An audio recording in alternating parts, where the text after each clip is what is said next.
How's that for a fall display of color? Look at this beautiful color. Isn't that gorgeous? And look, native California plant blending in with a Mediterranean plant with just absolute gorgeous harmony, blue and orange. Do you hear that noise? You know what that is? Where is she? She's over there. Here she comes.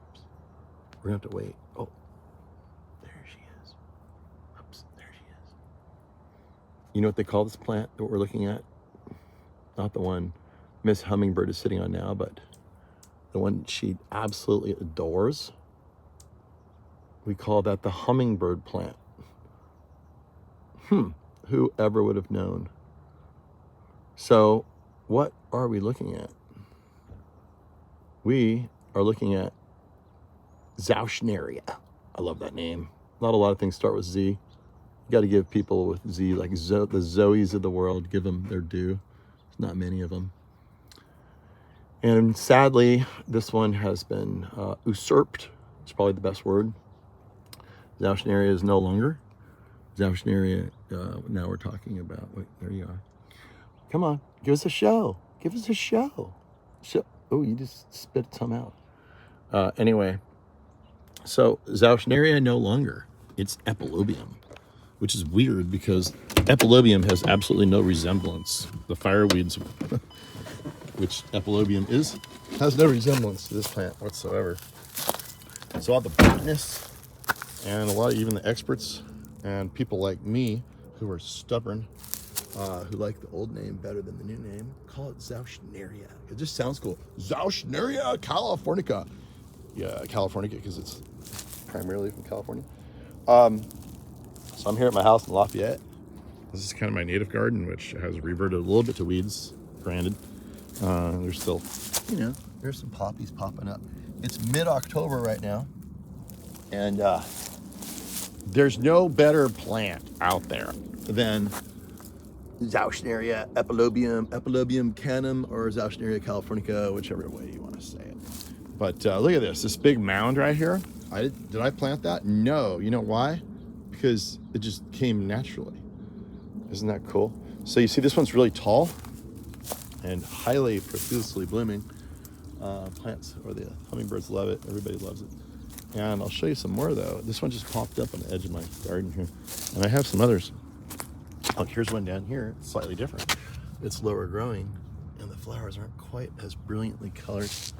And it's a little bit more silvery. See the silver foliage? There's variations of this plant. We have them native on the site here. These things have just been subsisting here for 20 years, just rambling around. They don't get too invasive. They just they're pretty tame. I know it's total mess. This is the wrong time of year to look at a native garden. It looks really good in spring. Here's another big mass. You're supposed to cut them back every year. Have I? No, of course not. I don't do anything. But see it spreading around. Isn't that pretty? And this is a real silver foliage variety here, and you can see how it's kind of moving around with rhizomes like bamboo. And I could dig these up and move them to my new garden up in winter, which I probably will. And Ray is having to endure another video. But you're learning. Don't you like this plant? Yeah, I like that plant a lot. Yeah, the hummingbird plant. Yeah, the one that doesn't die. California fuchsia. Look at it. And look, do I water it? No, of course I don't water it. Look at that. There's some more right there. I'll take you out front. There's a nice little patch over here. And then I'll let you loose again. Let you do whatever you were doing before I bothered you with this video.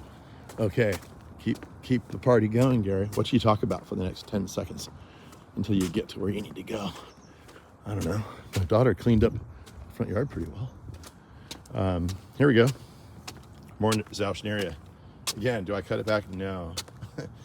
Would it be better if I did? Yeah. But here's like little seeds. See the little seeds?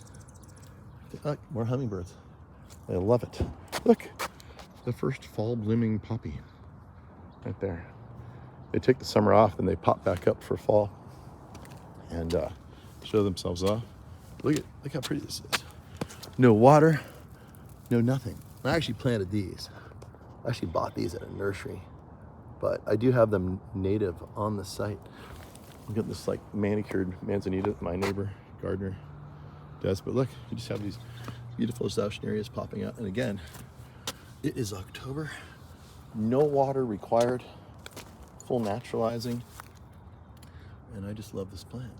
So anyway, if you're looking for a cool native plant, this is a really good one. And then look at this. This is a yucca whipple-eye, which they also changed the name of. I can't remember what it is now. But it's like Hesperaloe whipple-eye or something. This one's actually multi-trunking. So what you really need to do is go in there and thin that out. That's 20 years of multiple heads spreading around. Isn't that beautiful? Great combination. But yeah, that's Zauschneria californica. Right there. All right, go back to doing what you're doing.